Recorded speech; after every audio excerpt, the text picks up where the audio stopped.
Là où ça bouge, nous sommes au Zénith de Caen pour rencontrer Stéphane Rousseau pour son nouveau spectacle. Stéphane Rousseau brise la glace.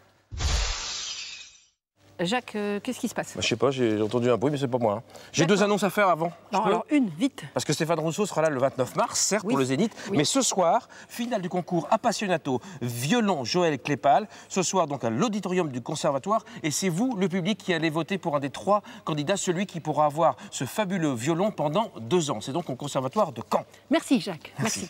Donc, je disais, là où ça bouge, nous sommes au Zénith de Caen pour accueillir Stéphane Rousseau qui va nous parler de son nouveau spectacle. Stéphane Rousseau brise la glace. Hey, hey, ça va? Vous t'avez remarqué? Ben oui, vous pouvez le refaire juste pour voir. Avec plaisir. Sabine! Ah, quand même. T'as vu? Hein, c'est impressionnant. Ah oui, brise la glace. Ben oui, exactement. C'est avec le public, je suppose?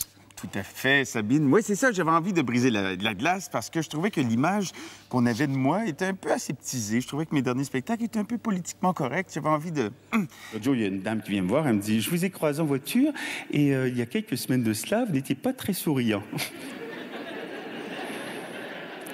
Je ne sais pas quoi vous dire, madame. Ça fait 30 ans que je conduis, j'ai plus la même excitation qu'au début. Alors, il paraît que vous parlez de vous aussi, en tant que papa, comédien. Je parle de moi beaucoup. Je suis un peu centré sur moi-même, encore une fois.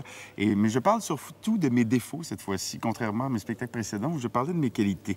Alors, Ça, c'est osé, quand même. Ça, c'est osé, quand même, parce qu'il y en a beaucoup. Le garçon, il rajeunit pas. Et là, je fais l'ensemble, un peu, un bilan de l'ensemble de ma connerie. Je claque mon doigt sur ma joue. Je peux le faire dans d'autres trous. C'est écrire mon nom avec mon urine dans la neige. Je n'ai que des qualités de merde. Et des bonus pour les canets qui viendront ici. Dernière date, on ne sait jamais ce qui peut arriver. Bon, ça suffit, Jacques. Non, mais je brise les glaces à chaque fois. Quel budget de ouf vous avez. C'est l'effet Stéphane Rousseau. Les Fous de la Rampe, théâtre étudiant, c'est jusqu'au 21 mars à la fac, ne le manquez pas, il y a plein de pièces à voir à la maison de l'étudiant. Voilà. Vous n'aviez pas rendez-vous avec François Morel? Oh mince, oui, c'est bah, vrai. Merci Stéphane. Allez-y. À bientôt, j'y vais. Toujours Vous connaissez François Morel, il est sympa, François Morel. Ben oui, il est sympa. Oh, pardon pour le bruit. Toujours au Zénith, mais cette fois-ci, fin avril, du 25 au 27 avril exactement, 300 amateurs seront sur scène pour vous présenter Orphée aux Enfers d'Offenbach. C'est la Fabrique Opéra Caen, un opéra collaboratif, on vous en a déjà parlé, avec notamment l'atelier coiffure. Cette fois-ci, direction les décors au lycée Laplace. Alors là, nous sommes dans la classe atelier de Dominique Griès. Dominique Griès, c'est le professeur des terminales et des mises à niveau art décoratif. Et je crois qu'ils sont en plein boulot, justement, pour l'opéra. Au total, au lycée Laplace, ce sont près d'une 60aine d'élèves encadrés par 4 professeurs qui participent à l'élaboration de l'opéra. Là, on est en phase de réalisation, hein. De recherche. Encore? Oui, parce que ça, c'est vraiment des petites maquettes, parce que l'envergure doit atteindre 3, 4 mètres, 5 mètres. Tout dépend finalement du projet qui sera retenu. Eh ben, on va aller voir tout ce qui est maquette, scénographie et tous les projets qu'ils ont dû mettre sur papier, parce que le metteur en scène notamment les a jugés sur leurs travaux. On découvre une maquette qui représente, on a tout de suite deviné, le Zénith, là où ça va se passer. Oui, exactement. C'est un projet ou c'est la définitive? Ah, ça n'est pas la définitive, c'est un projet qui a été élaboré au cours du premier trimestre par un groupe d'élèves.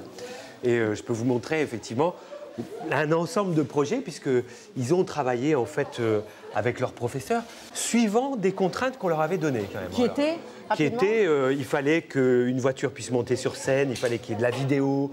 Ah, par exemple, une des contraintes qu'on voit ici, c'est qu'il devait pouvoir y avoir un piano à queue sur la scène. Et donc, puis, il y a les costumes. Là, on les voit en train de travailler. Mais, voilà, donc ils ont travaillé tous en même temps sur les costumes, sur les maquettes, pour proposer déjà des conceptions.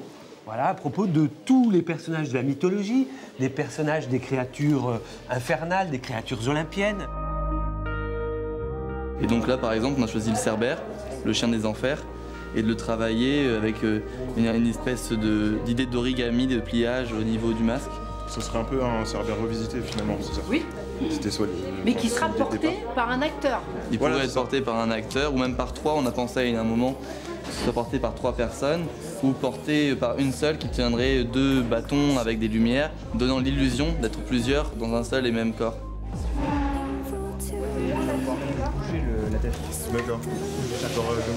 Merci Philippe, et Mais de puis rien, de rien. bonne continuation, parce qu'il Oui, faut oui, superviser tout ça quand même. Hein. Mais c'est un vrai plaisir. Moi, j'adore être dans cette caverne d'Ali Baba très industrieuse. Comme ça. Voilà, c'est bien. Merci.